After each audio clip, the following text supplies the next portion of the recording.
एकादशी के दिन शंकर भगवान को चावल का दाना चढ़ाना चाहिए कि नहीं चाहिए।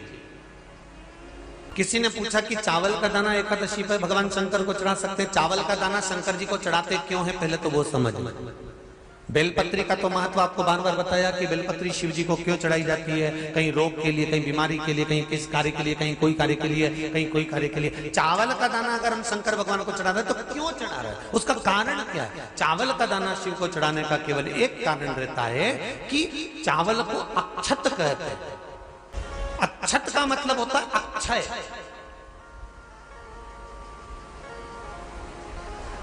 अभी हमारे यहाँ एक तिथि आने वाली है, अक्षय तृतीया। उसका मतलब क्या होता है, अक्षय, जिसका कभी क्षय ना हो। जब हम भगवान शंकर को चावल का दाना चढ़ाते हैं, जैसे बहुत ध्यान दीजिएगा महाराज, बहुत समझने वाली बात है, बहुत ध्यान से। चावल का दाना हमारे मस्तक पर तिलक करने के बाद पंडित जी क्यों लगाते हैं कि भगवान जैसा समय आज चल रहा है, आप पूजन कर रहे हो, पाठ कर रहे हो, दान कर रहे हो, पुण्य कर रहे हो, सत्कर्म कर रहे हो, भजन कर रहे हो, मेरा देव अधिदेव महादेव, मेरा नारायण, मेरा सत्यनारायण भगवान, मेरा राम जी, मेरा विष्णु जी, मेरा भागवत मैया, मेरी रामायण मैया, ब्राह्मण मस्तक पर तिलक लगाने के बाद चावल इसलिए लगाता है कि जैसा समय आज चल रहा है, भगवान तुमको ऐसा ही समय बनाकर रखे और तुम ऐसे ही चार चांद लगाते रहो, दान पुण्य संकीर्तन करते रहो। इसलिए मस्तक पर चावल का दाना लगाया जाए।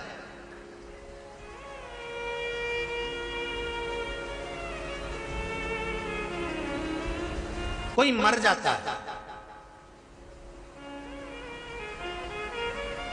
मरने के बाद जब तक पगड़ी नहीं होती तब तक माथे पर तिलक, चावल का दाना लगाया जाता है। जम के बोलो जरा, नहीं लगाते। किसी पंडित जी से पूछो, ब्राह्मण देवता से पूछो, ब्राह्मण देवता ये कोई मर गया, और हमारा तो नियम है कि हम सिर पे तिलक लगाते हैं, चावल लगाते हैं, या पंडित जी से हम तिलक लगवाते हैं, मंदिर जाते हैं तो मंदिर में जाके तिलक लगवा के हम चावल का दाना लगवाते हैं। क्यों नहीं लगाते, उसका कारण क्या है। जब किसी के मरने के बाद 10 दिन तक, 12 दिन तक मस्तक पर तिलक क्यों नहीं लगाया जाता, 10-12 दिन तक माथे पर तिलक या चावल क्यों नहीं लगाया जाता, उसका कारण है कि ये जो समय आया है, तुम्हारे यहाँ जो गमी हुई है, तुम्हारे यहाँ कोई मर गया है, तुम्हारे यहाँ किसी के प्राण छूट गए हैं, तो ब्राह्मण इसलिए तिलक नहीं लगाता आपको, इसलिए चावल का दाना नहीं लगाता कि ऐसा दिन भगवान अब ना लाए, इसको अमर ना करे, इसको अक्षय ना करे, इसको प्रबल ना करे।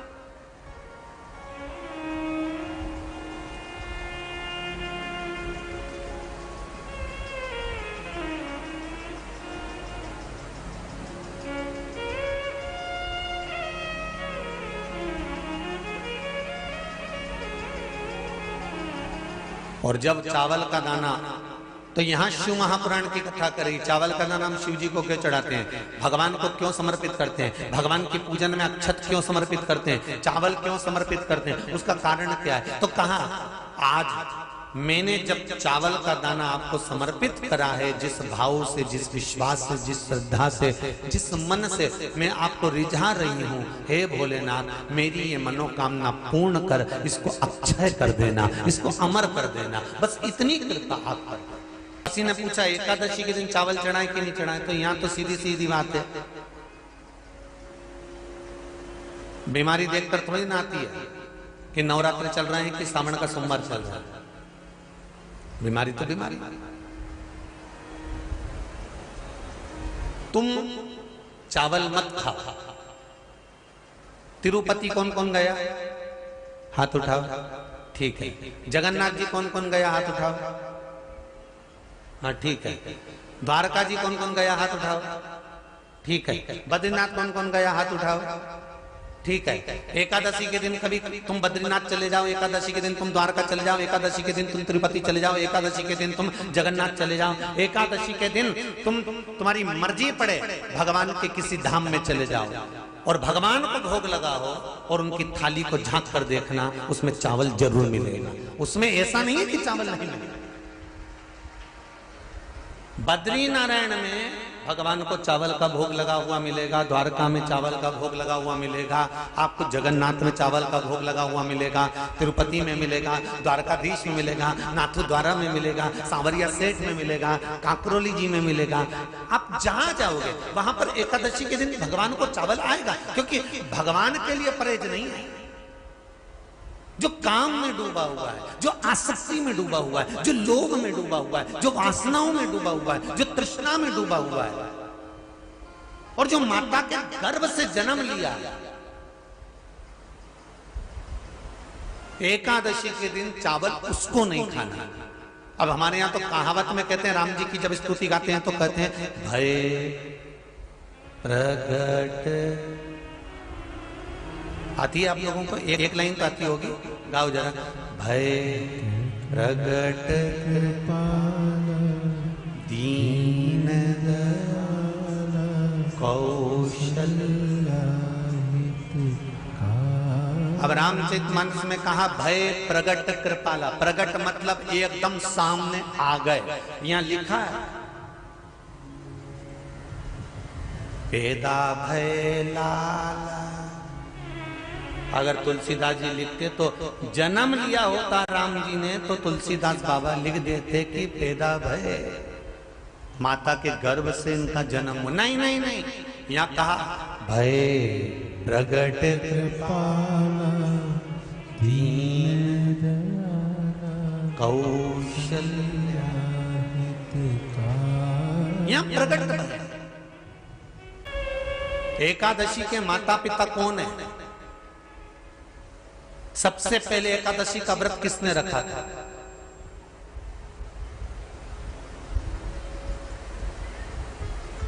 एकादशी का जन्म स्थान कहां है? दुनिया के लोग बहुत प्रश्न करते हैं, राम जी अयोध्या में हुए थे, भगवान कृष्ण मथुरा में हुए थे, तो एकादशी कहां हुई थी? तो उसको बताना तो पड़ेगा कहां हुई थी।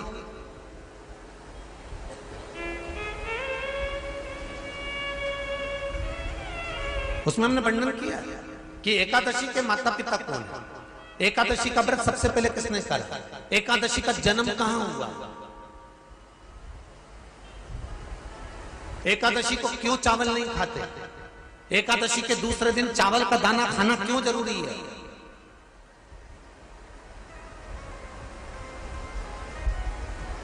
कौन सा तीर्थ है जहां एकादशी को उल्टा लटका दिया। एक एक चीज का वर्णन स्कंद पुराण सब चीजों का वर्णन कर देते हैं। प्रत्येक तो यहां जो वर्णन आया कि आप मनुष्य जो माता पिता के गर्भ से, माता के गर्भ से जन्म लिया हो, संसार में जिसका जन्म हुआ हो और मृत्यु लोक में गर्भ की कैद में रहने के बाद जन्मा हो, उसको एकादशी के दिन चावल नहीं खाना चाहिए।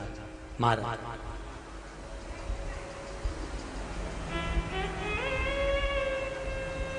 पर यहां शास्त्र ये नहीं कहता कि भगवान को चावल नहीं चढ़ाना चाहिए। यहां शास्त्र कहता है आप शिव जी को चाहे एकादशी हो, चाहे द्वादशी हो, चाहे प्रदोष हो, चाहे पूर्णिमा हो, चाहे अमावस्या हो, चावल का दाना आप भगवान शिव को समर्पित कर सकते हो। और ज्यादा नहीं, शंकर कभी ये नहीं कहते कि मुझे बहुत सारा चढ़ा। शंकर जी की कथा कहती है कितना, मात्र एक चावल का दाना।